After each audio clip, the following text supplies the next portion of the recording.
Aqui do meu lado, beleza? Boa noite, Juliano. Boa noite, os companheiros que já estão nos acompanhando. Lembrá-los aí dos recadinhos que mantêm a nossa TV. Lembrar aí os companheiros de curtir o nosso vídeo, compartilhar o link. Dá para compartilhar o link separadamente toda vez que acaba o programa. Vocês podem procurar aí no acervo de vídeos. E também participem aqui do chat conosco e contribuam. Contribuam com super sticker, com super chat, tornando-se um membro, porque a gente precisa dessa ajuda aí para manter a nossa TV, que é independente e revolucionária, 24 horas no ar. Bem, desejar aí um bom dia também para o nosso companheiro Eric, direto lá de Salvador.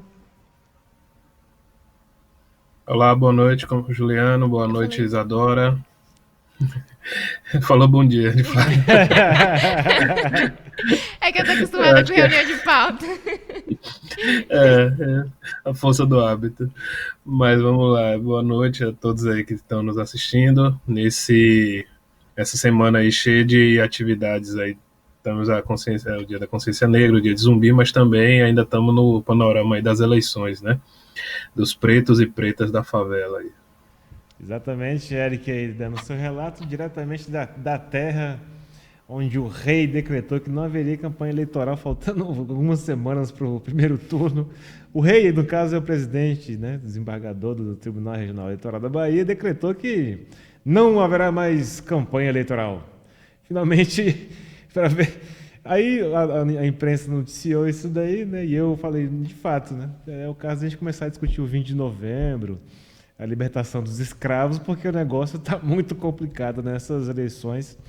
Nós tivemos aí quase 200 de candidatos aí ao Brasil afora, e problemas como esse foram aos milhares, fora a fraude, que agora também não é só um privilégio nossa aqui do PCO, mas tem muita gente que está sofrendo a fraude aí nas urnas eletrônicas. Eu convido desde já os companheiros a assistirem. Teve agora no DCM o companheiro Rui Costa Pimenta comentando aí sobre a questão do segundo turno, Guilherme Boulos e outros assuntos polêmicos. Então eu convido os companheiros a assistirem um programa que foi lá, exibido pelo companheiro apresentado pelo companheiro Rui Costa Pimenta no DCM. Lembrar mais o que? Os recados. Bom, se inscreva, se torne membro, contribua, dê sua força aí para a COTV, para que a gente mantenha aqui a independência desse canal revolucionário e fundamental na luta pelos direitos do povo trabalhador brasileiro e pelos direitos do povo negro. A pauta regular do nosso Tição, Programa de Preto, claro, não poderia ser diferente. Amanhã, dia 20 de novembro, se celebra, né, nacionalmente, o Dia da Consciência Negra, né? Para nós é o dia de luta do povo negro, uma data aí em homenagem ao falecimento, à morte de Zumbi dos Palmares, morto em 1695, na luta aí, né, pela libertação do povo do Quilombo dos Palmares, e finalmente a data foi estabelecida pelo movimento negro já no final dos anos 70, né, em oposição aí ao que era o celebrado 13 de maio, a data da abolição. Então, eles acharam que uma data muito que dava muito cartaz para o governo, que era a princesa Isabel, que tinha libertado os escravos. Então, escolheu o movimento negro, 20 de novembro, como uma data a ser celebrada de luta da população negra. Tem vários aspectos a ser abordados nesse ponto, né, de história, mas eu acho que até que no meio da polêmica a gente pode detalhar um pouco mais, até pelos métodos utilizados por Zumbi dos Palmares. Você vê, ele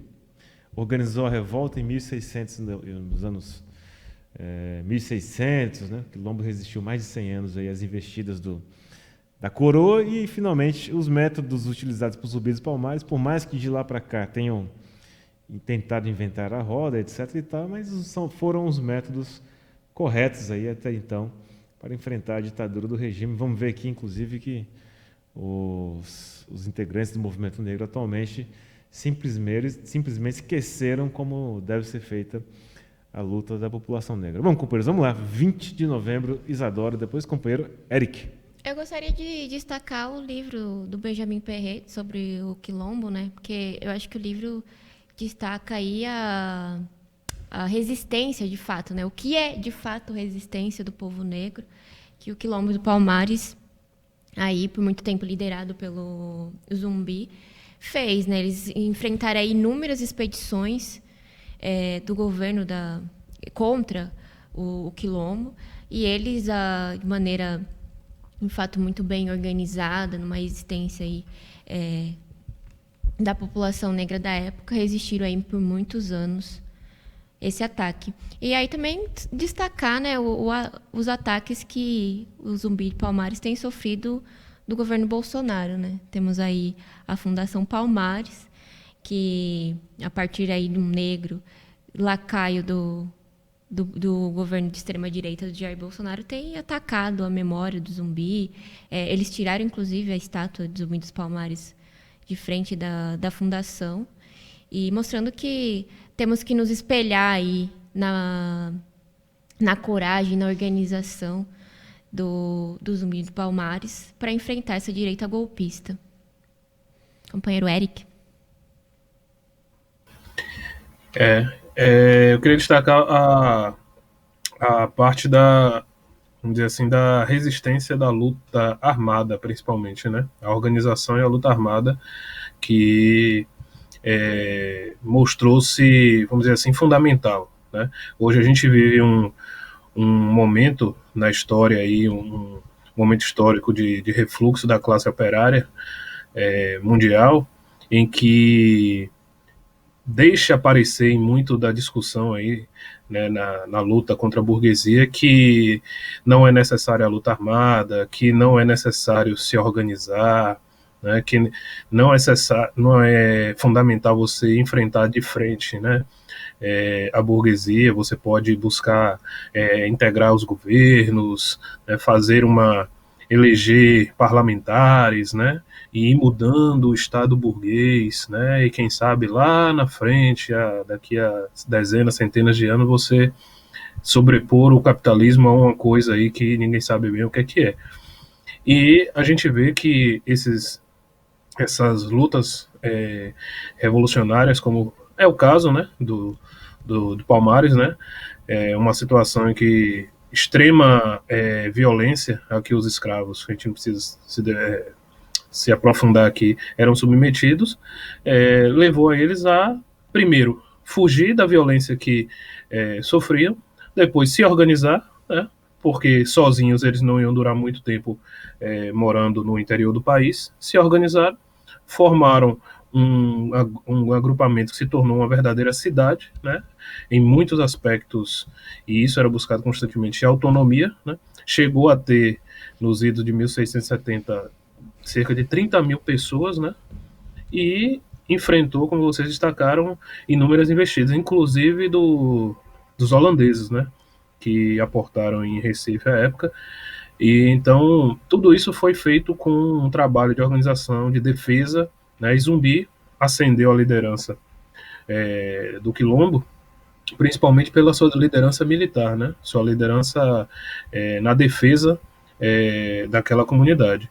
E outro aspecto que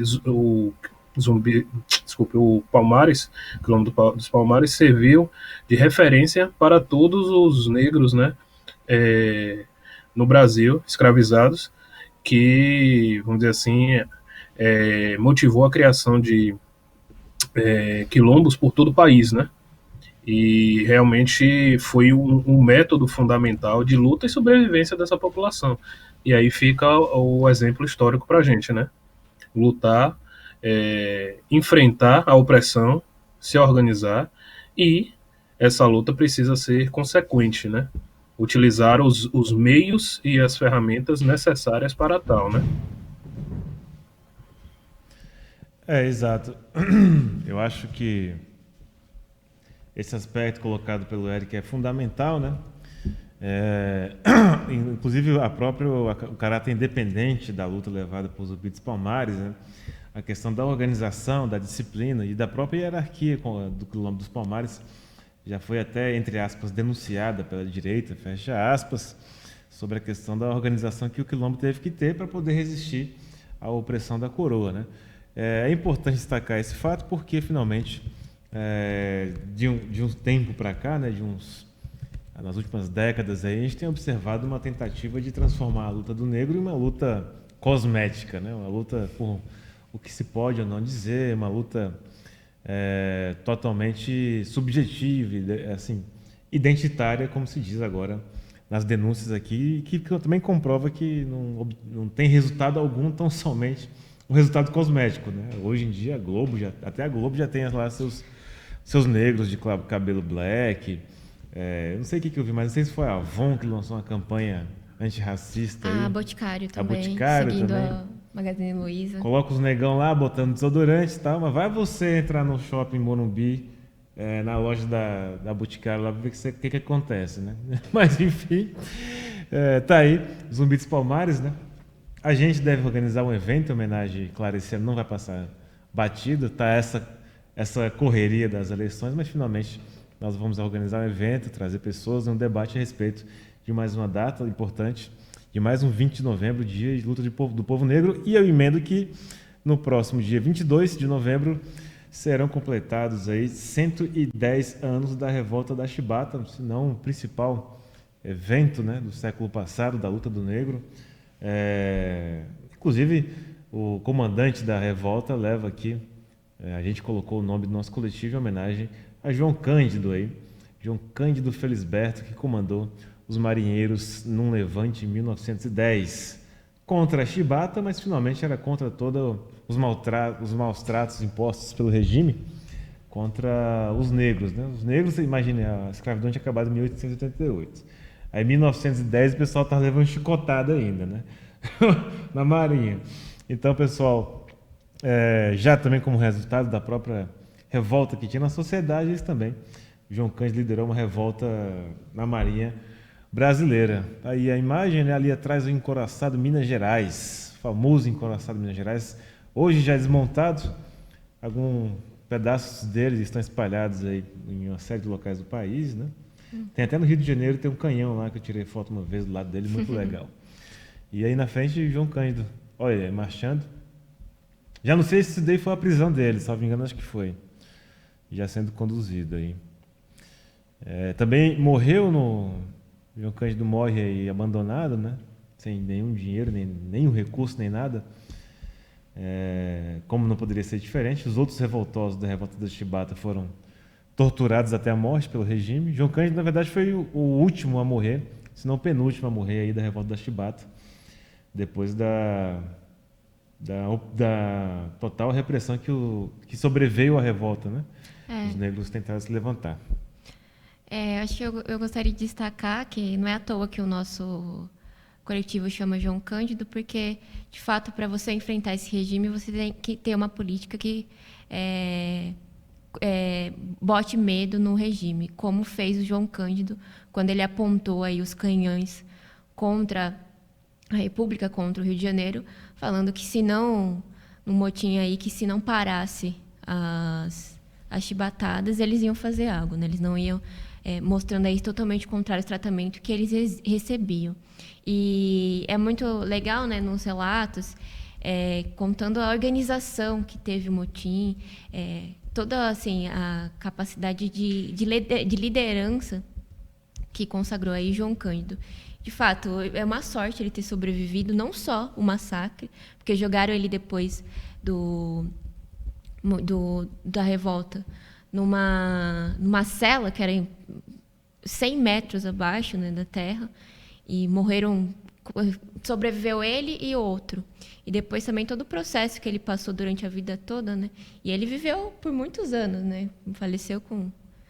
Enfim, colocar e acho que destacar, né, a política que ele teve, que não é uma política de adaptação ao regime, como a gente tem visto aí o movimento negro ser enganado, até mesmo por essas políticas que você vê tão de adaptação que até mesmo as empresas capitalistas estão aí usando dessas pautas identitárias, dessas pautas de perfumaria mesmo, para enganar o povo negro de que algo está melhorando, como que, de fato, pelos números de morte da polícia, pelo número de pessoas passando fome, de negros desempregados e de negros que morreram no coronavírus, essa perfumaria aí não tem nenhum resultado positivo para o povo negro.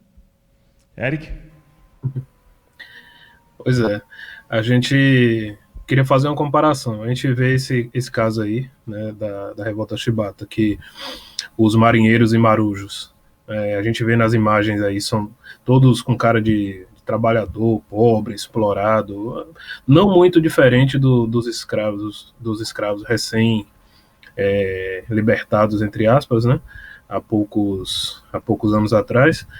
E o que seria hoje se essa revolta acontecesse vamos dizer assim, sob o cenário que a gente tem hoje na luta, né? Na luta aí do movimento negro.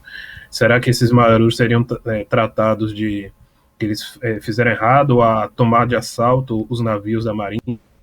Eram os três principais navios de marinha de guerra do mundo na época, né? Um poderio muito grande. A cidade, ao que conta os historiadores, ficou assustada, né? E aí, lógico, com a direita fez, como a burguesia faz logo um estardalhaço, né? De que eles poderiam matar pessoas, crianças e tudo mais. Na verdade, eles dispararam contra o palácio do governo para mostrar que eles não estavam de brincadeira, né? E boa parte da cidade teve gente que fugiu da cidade com medo, né?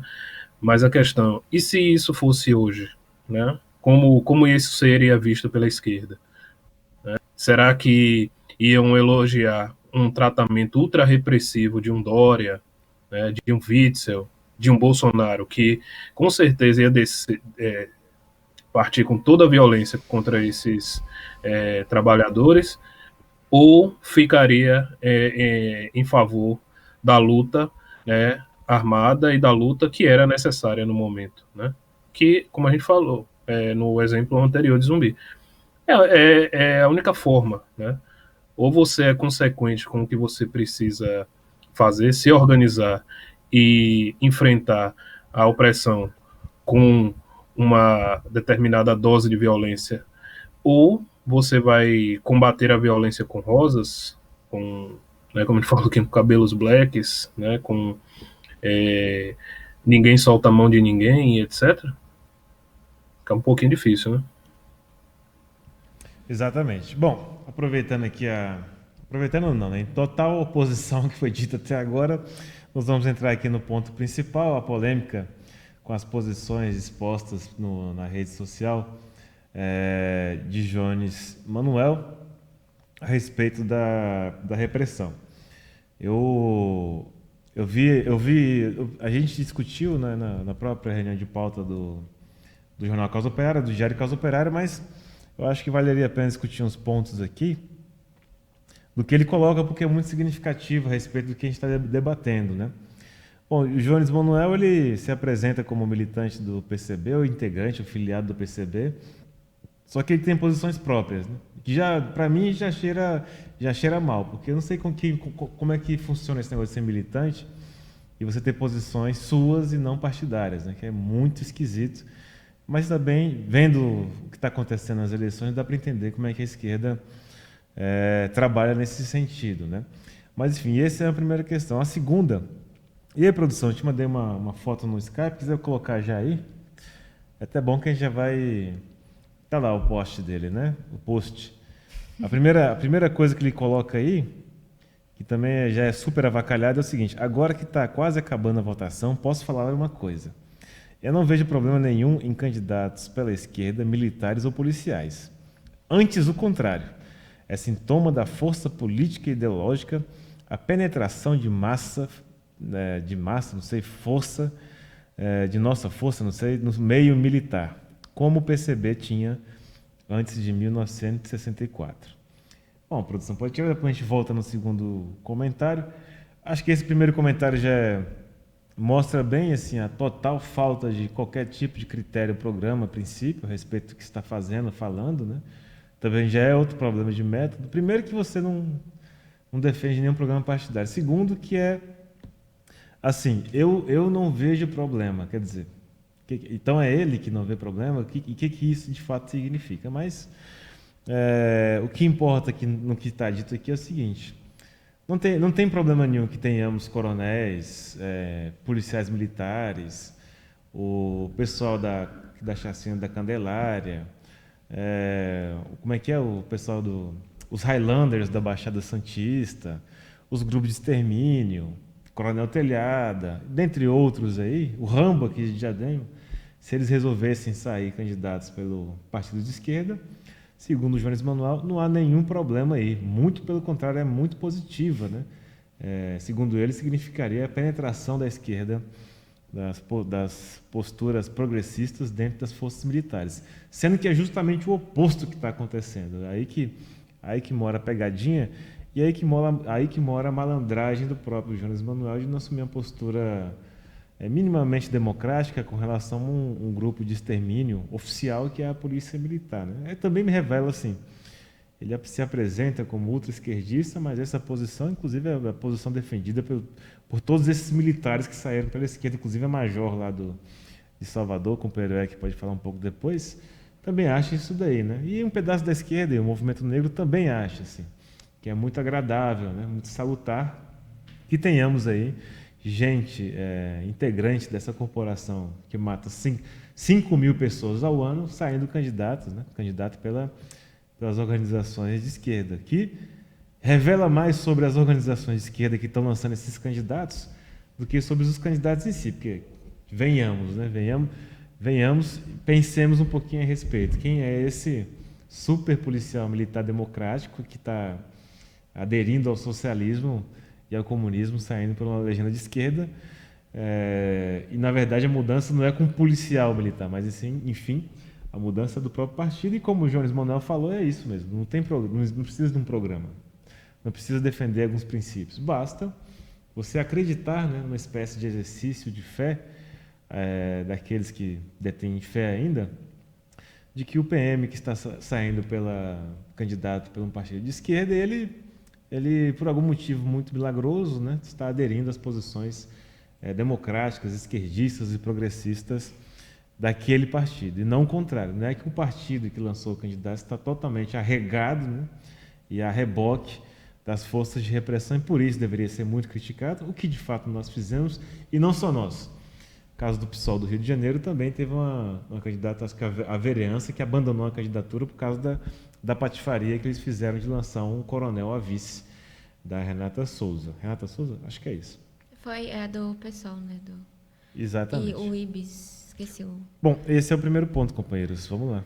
Eu acho que o que a gente também tem que debater, né, é a questão de que essas candidaturas de PM nas eleições, lançadas aí por partido de esquerda, elas auxiliam aí, a partir da ajuda da esquerda, de consolidar, né, de fortalecer o aparato repressivo.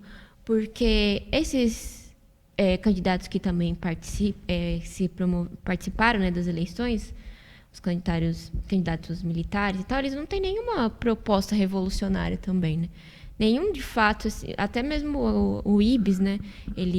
O vice lá pelo PSOL, ele acha que ele usa uma palavra no sentido que seria uma tragédia pedir o fim da PM e tal.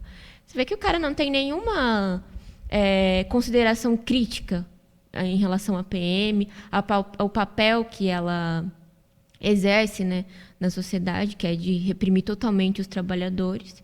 E aí o cara, que bem oportunista, né, ele fala assim, agora que passou as eleições, mostra que ele tem consciência que também é bem antipopular você defender a polícia, né? E escancara que não é uma política radical, revolucionária, minimamente esquerdista. Aí o cara espera baixar a poeira para depois vir com esse monte de declaração que, para mim, só escancara que ele, né, já que eu concordo com você também, Juliana, é muito estranho um cara que se diz tão partidário colocar aí sempre em umas declarações individuais, né?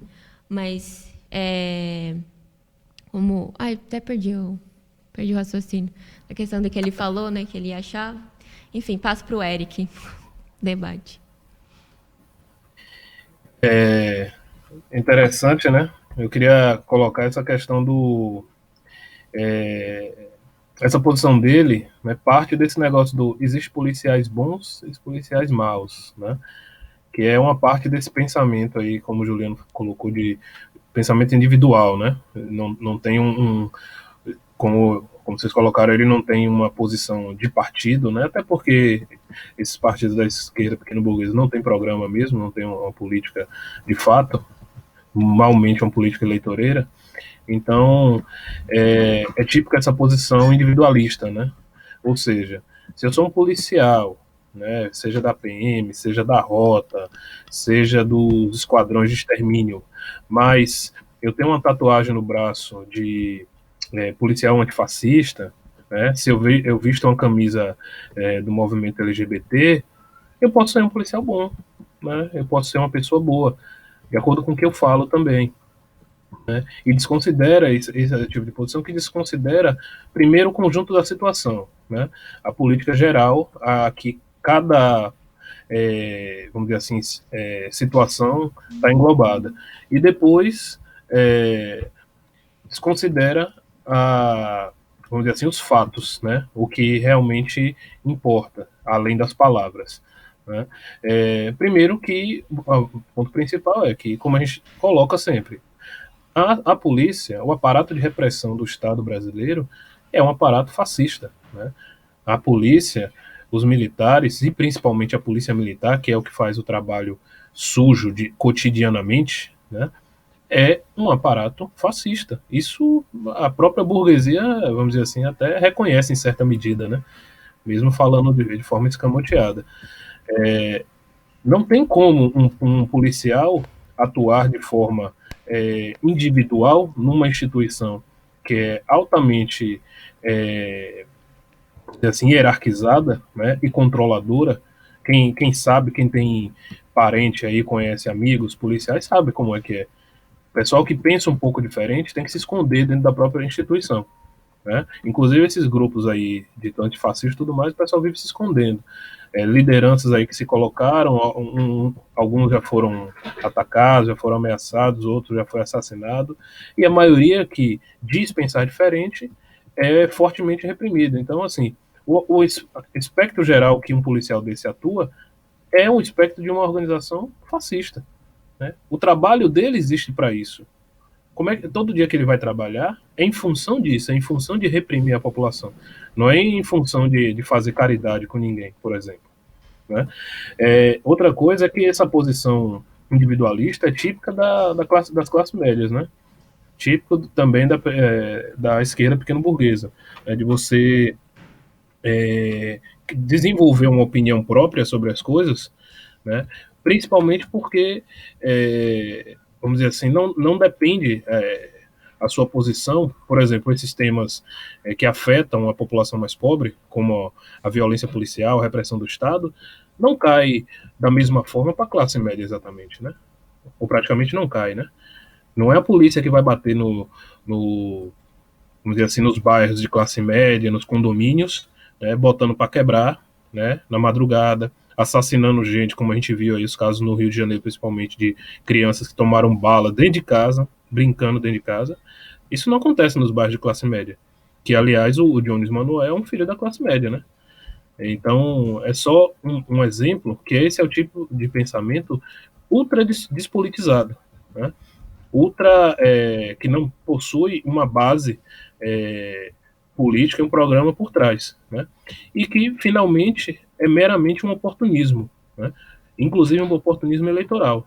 A própria declaração dele no começo aí do tweet diz claro isso. Agora que está acabando as eleições, eu posso falar.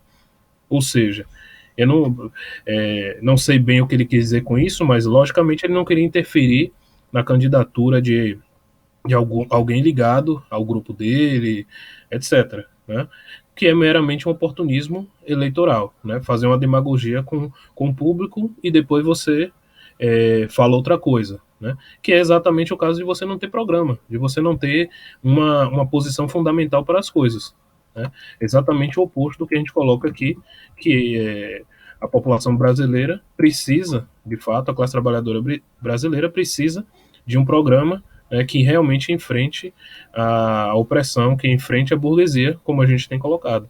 E nesse caso aí, a repressão estatal é ponto central, cotidianamente, e não só em eleições ou em determinados momentos. Perfeito, produção, pode colocar a imagem de novo. Vamos para o segundo tweet. Se é que eu acertei o nome, né? Porque às vezes eu erro. Tá lá, segundo tweet. Acho uma crítica bem despolitizada e de conteúdo esquerdista. Aliás, pulei. Ele coloca lá, eu também não acho que toda representação simbólica, não sei o que quer dizer essas coisas que eles inventam, mas enfim.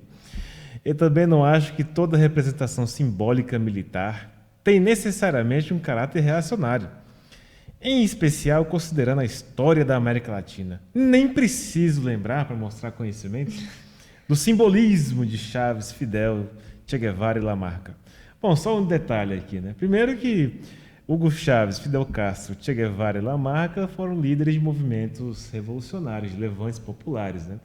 Esses malandros que saíram candidatos aí pelos partidos de esquerda, malandros militares que saíram candidatos pelos partidos de esquerda, não estão ligados a nada, tão somente à corporação militar. São coisas totalmente distintas. Porque se for assim, vale tudo, né? E efetivamente estiveram junto num processo revolucionário de luta. Nem falar Fidel Castro, Che, etc. Então, uma comparação até meio covarde e cínica com relação a esses candidatos, delegados, coronéis, todos que saíram candidatos nessas eleições pelos militares. Eu vou já antecipar, por causa do tempo. No último tweet lá, ele fala que a Revolução Russa também teve a participação de soldados, está lá. E é fundamental lembrar que os sovietes russos, por exemplo, eram formados por camponeses, operários e soldados, que toda revolução até hoje montou algum momento sua força militar própria, fazendo também trabalho político no seio dos aparelhos repressivos do Estado burguês. Aí é uma operação contrária, né? A revolução se impõe dentro dos aparatos repressivos. Não é o que os aparatos repressivos se impõem dentro dos partidos de esquerda, que é o que está acontecendo. Ele enxerga de uma maneira contrária, de uma maneira oposta, porque é de interesse dele, lógico, né? Hoje em dia, quem é que vai fazer campanha contra a repressão do Estado? Todo mundo quer voto da área repressiva, vejam vocês Marcelo Freixo, etc. e tal. O que os órgãos repressivos fizeram com a esquerda, né? E a esquerda, em vez de combater isso daí, vai se adaptando até chegar a esse ponto absurdo, que eu acho completamente absurdo, com o que aconteceu com o PSOL do Rio de Janeiro, que eu acho que é um negócio criminoso do partido ter feito isso daí, lançar uma candidata e ter como vice um militar, ainda mais em especial porque foram os militares que executaram Marielle Franco, uma política do PSOL foi executada pelos militares, e o PSOL vai e lança um militar como vice da chapa do partido nas eleições de 2020. Se isso daí não é o mais completo, a mais completa cessão, né, quer dizer, a mais completa capitulação diante dos interesses da repressão, não sei mais o que é. Jones Manuel não, acha espetacular que o PSOL lance os militares que mataram Marielle Franco na chapa, como se isso daí fosse uma evolução dos militares e não uma invasão dos militares dentro dos partidos políticos como um todo, e agora em especial na esquerda. Ele fala, né, já para eu poder emendar tudo, e depois eu volto no tema da Polícia Federal. Pode botar o print aí, produção, porque aqui tem que mostrar antes que apareçam coisas dizendo que a gente está falando coisa que não existe, né? Ele diz lá o seguinte: acho uma crítica bem despolitizada e de conteúdo esquerdista quem criticou o vice da Renata Souza por ser militar, ou a Marta Rocha por ser delegada. Essa crítica, entre aspas, por si só, nem é uma crítica. A crítica mesmo é o histórico de atuação, o que defendem, o que pensam. Então eu deixo aqui a pergunta para toda a corporação, os policiais militares: o que vocês pensam, o que vocês defendem? Não sei, vocês matam 5 mil pessoas ao ano, mas eu fico em dúvida sobre o que vocês pensam, o que vocês defendem, né? Uma major, por exemplo, né? Nem é cabo raso, uma major que coordena tropas em Salvador, cidade de maioria negra. Eu fico me perguntando o que será que os policiais militares de Salvador pensam, né? O que eles defendem.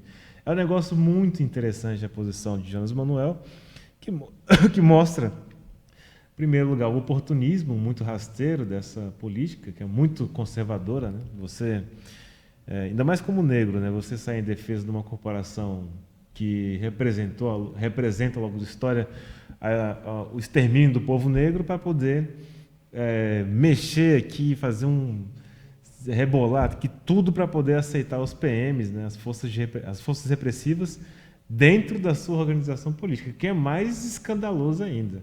É você falar assim: não, Não é que o PT está totalmente louco em lançar uma major. Mas a major que agora é petista, então temos que aceitar a progressão que eles pensam e defendem. Não é que o PSOL do Rio de Janeiro fez um negócio criminoso de lançar um representante das Forças Armadas agora, da Polícia Militar, como vice, que é negócio criminoso. Se eu sou do PSOL, igual fizeram aí, eu saía também. Para que fazer isso?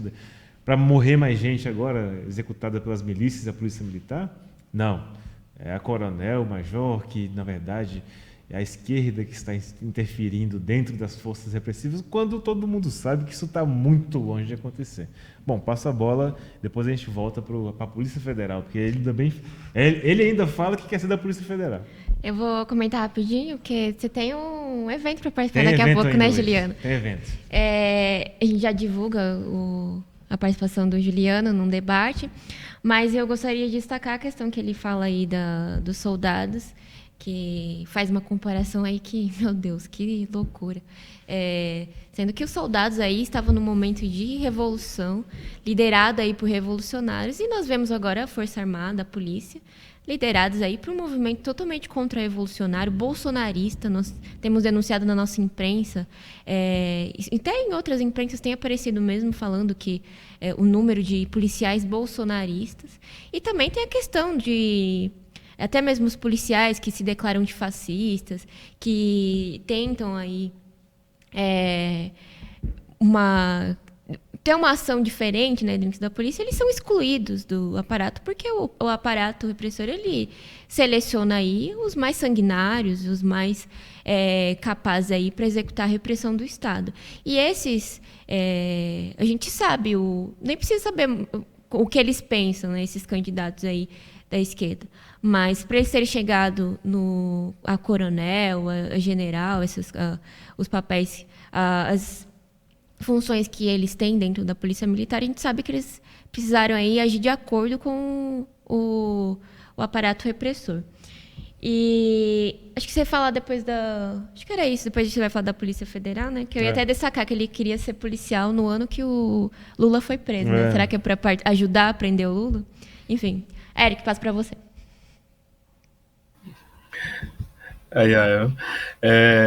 Não, eu acho interessante a questão dos policiais aí, como ele fala que não vê problema nenhum e que é um esquerdismo. Não sei o que ele quer dizer com isso, né? Porque se o problema é o esquerdismo que ele quer falar, né? Vamos lá. Primeiro, uma coisa bem assintosa que todo mundo viu aí nas eleições. A diferença entre os candidatos policiais da direita, da extrema-direita, né, os bolsonaristas, com os candidatos policiais, né, do aparato de repressão da esquerda. Os da esquerda aparecem sempre engomadinhos, bonitinhos. Muitos não apareceram com o nome de delegado não sei quem, soldado não sei quem, né? Não apareceram com o nome de função. Né? Alguns sim, porque era muito assintoso, né? Já tinha feito uma campanha antes, mas os que foram possíveis esconderam e foram apresentados como professores, como historiador, como o caso do vice aí do pessoal aí no Rio de Janeiro, que foi apresentado como professor de história, né? Sendo que ele foi comandante do BOPE. O BOPE, como todo mundo sabe, é o esquadrão de extermínio aí dos mais violentos do país, né? Um país que não falta esquadrão de extermínio por parte da polícia. E outra coisa é a questão em comparação dos soldados que ele faz da Revolução, né? Primeiro, como o Juliano citou, não há base para comparar.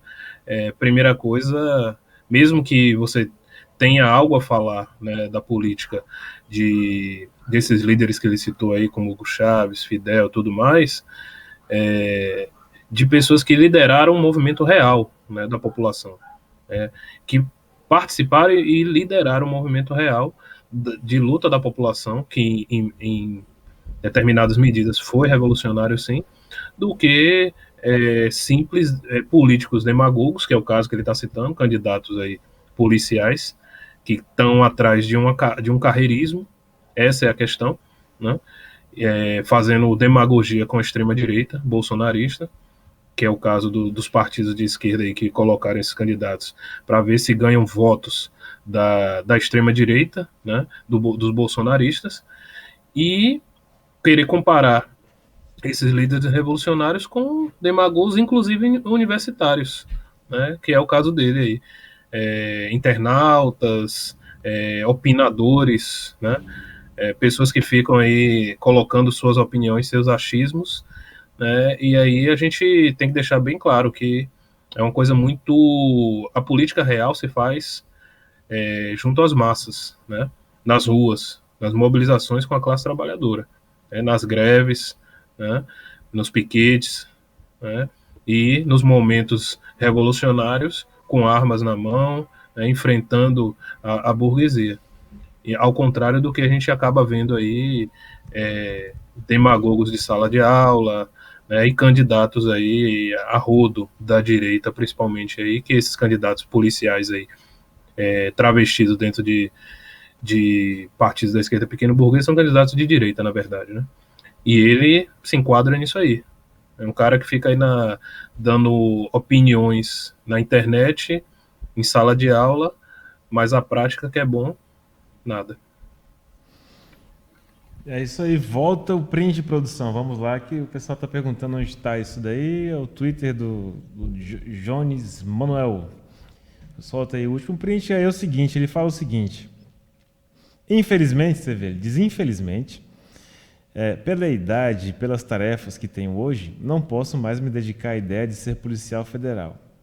Mas em 2018, estava decidido a entrar na polícia e disputar por dentro. Iria deixar de ser marxista-leninista por causa disso? É preciso cuidado com simplismos. Bom, eu vou destacar uma coisa. Se em 2018 você queria entrar, ou quem quer que seja, quisesse entrar na Polícia Federal, é só destacar que em 2018 foi feita a prisão do ex-presidente Lula pela Polícia Federal. Em primeiro lugar, eu acho isso muito escandaloso alguém falar um negócio desse. Segundo, eu acho assim, disputar por dentro o que exatamente? Em nome de quem? Porque quem que é esse herói mundial o herói espetáculo, o super-homem comunista que vai sozinho entrar na Polícia Federal, mudar tudo por conta, disputar por dentro. Ele, né? É uma coisa genial, assim, eu nem sei como é que a pessoa se sente tão... Gostosona. Tão invejável essa autoestima. Mas, enfim, entrar lá na Polícia Federal, ele, e disputar o que, eu não sei, por dentro também, não sei disputar o que é, da Polícia Federal por dentro, disputar o que exatamente? Dentro da Polícia Federal, talvez algum poder, eu não sei o que ele está falando, em primeiro lugar. E, por fim, eu acho que se você se existe alguma tentativa de lutar contra as forças de repressão, eu acho que era mais normal apostar na mobilização do povo que é reprimido, né? Que me parece muito, de fato, pequeno burguês, essa ideia de que eu posso tudo, né? Eu vou passar no concurso da Polícia Federal e vou mudar tudo por dentro, sozinho. Inclusive, quem sabe até não consigo soltar o Lula, nem sei se era esse o objetivo dele. Acho que não, porque o PCB ficou na base do fora todos, né? Finalmente. Ele falou que não tinha golpe, que era histeria denunciar o golpe. Ele foi a favor do golpe de Estado, então, na verdade, ele ia entrar na Polícia Federal para ajudar a manter o Luiz Inácio Lula da Silva preso pela Polícia Federal. Se esse é um objetivo de um militante revolucionário, né, que se diz revolucionário, se o objetivo é entrar nas forças de repressão para mudar por dentro, eu só tenho a lamentar e acho que vai ser um fiasco muito grande. Lógico, o mais fácil de acontecer aí é que a pessoa que tenha qualquer espírito, mínimo espírito democrático, seja expelido dessas organizações, que é o que eles fazem. Concurso é um estágio, mas o próximo estágio é saber quem é que tem peito suficiente para cometer as mais graves barbaridades já vistas na face da terra, que é o que faz a Polícia Militar Brasileira e a Polícia Federal também. A Polícia Federal paga de boazinha, de bonitinha, né? Até são mais brancos do que a Polícia Militar. É a limpinha, mas as barbaridades que eles fazem aí também não estão no gibi, não. E eu queria destacar que ele não ia deixar de ser leninista. Eu já acho que ele não é leninista, porque no livro do Lênin, O Estado da Revolução, ele não fala para você prestar concurso público e se adaptar ao regime da Polícia Federal. Ele fala porque tem que acabar com a repressão do Estado, porque é ela que oprime a classe trabalhadora. Então não tem isso de você entrar e mudar tudo sozinho. Não é nem um pouco leninista essa questão de você mudar o sistema sozinho. Lenin aí sempre destacou a importância da ação coletiva, a importância da ação junto com a classe trabalhadora. E não falava em nenhum momento de adaptação. E acho que essa política não é nem um pouco revolucionária na questão da adaptação, né? Você se adaptar ao regime, se adaptar à Polícia Federal, entrar, enfim. Não tem nada de leninista nem de marxista nisso. Na Polícia Federal, que cá entre nós, deveria ter sido mesmo invadida naquela época da prisão do Lula e ter tirado o Lula lá de dentro na marra. Não porque alguém entrou lá e disputou por dentro, entre aspas, como que é Jones Manuel, mas porque houve uma mobilização popular para acabar com essa barbaridade que cometeram contra o ex-presidente. E cá entre nós também, isso daí não está pago, não. Vai ter que ter volta, né? Porque prenderam, que soltaram agora e está cheio de processo o ex-presidente, que está tudo em paz. As contas, todas, deverão ser muito bem cobradas o quanto antes, eu espero. Eric? Eu acho importante destacar isso que a Isadora colocou, do caráter pequeno burguês, né? Como a gente falou aí, de figuras como essa, né? Nosso ponto aqui, apesar de ser Jones Manuel, nosso ponto não é ele, né? Porque a figura individual aí de pessoas, né? Principalmente aí de progressista, blogueiros, professor, universitário, isso aí não faz diferença para a classe trabalhadora de conjunto. Nosso ponto aqui é a discussão política, né? O que permeia a situação, principalmente de caráter geral, que aí a questão da repressão, né? E aí você tem um setor aí da classe média, da esquerda pequeno-burguesa, que faz demagogia. Isso é fazer demagogia com o aparato de repressão, né? Isso é fazer música para os ouvidos de bolsonaristas, né? É agradar o ego de policiais também, né? E a gente aqui também não, antes que tenha companheiros aí falar, meu irmão é policial, meu filho é policial. Nosso caso aqui também não é particular com o policial em si, mas sim com a instituição, né? Pelo fim da polícia militar, pelo fim das polícias, que sejam substituídas por organizações populares, né? Por organizações controladas e feitas pela classe trabalhadora e como um método para acabar com esse morticínio, né? E o caso do Jones Manuel é isso. Ele não é o único, né, que levanta, que tem aproveitado essa ascensão da extrema-direita aí no Brasil e no mundo para fazer demagogia com os setores da direita. A gente tem outros aí, blogueiros, youtubers, né, como chamam aí, e outras coisas que fazem esse papel. E no final das contas, o trabalhador, né, que está aí pegando um ônibus, se arriscando com coronavírus aí, morrendo nas filas dos hospitais, sendo engolido pelo escamoteamento aí dos números do coronavírus, né, e a repressão que é feita também em torno disso, fica esquecido, né? Não tem uma política real, exceto por nós, levada a cabo, né? Então é isso, eu acho que a discussão é salutar para esclarecer alguns pontos, mas a questão não é individual, mas sim coletiva, trazer aqui a política realmente que importa para a classe trabalhadora. Bom, é isso, caminhando para o encerramento do programa. Isadora, superchats, todo mundo que ajudou a gente, boa noite. Sim, a gente teve uma participação aqui dos companheiros. Destacar o super sticker do companheiro Jesus Era Humano, para que postar só tem do Face. Eles postaram o gatinho aí que representa o Tição.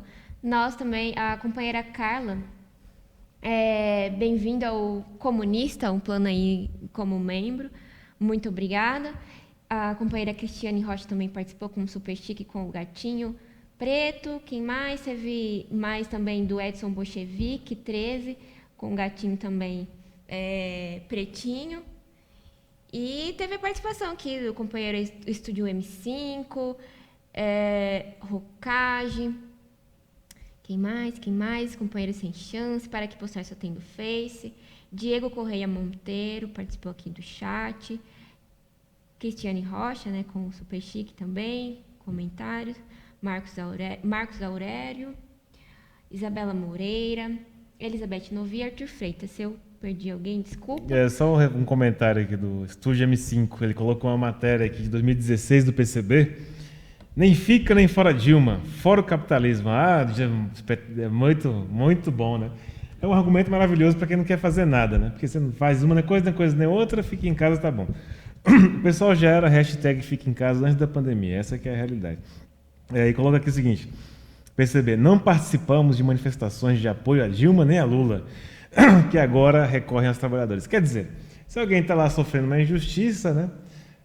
No caso de Dilma e Lula, e solicitou o apoio dos trabalhadores, você não vou participar, que se lasquem vocês. Eu vou falar para vocês, viu? É porque a gente não está no PT, porque se é com a gente um negócio desse aqui, ia ficar ruim, viu? Pelo amor de Deus. Aí o cara mofou 500 dias na cadeia por conta de condutas como essa, que cá entre nós. A Polícia Federal, que o Jones Manuel adora, é uma bosta, direitista, todo mundo já sabe, mas a esquerda, desse jeito aqui, vai ficar complicado mesmo. Bom, é isso. Você não quer falar do programa que vai ter? Eu quero. Juliana agora vai participar do debate. Produção, se puder soltar o cardzinho aí.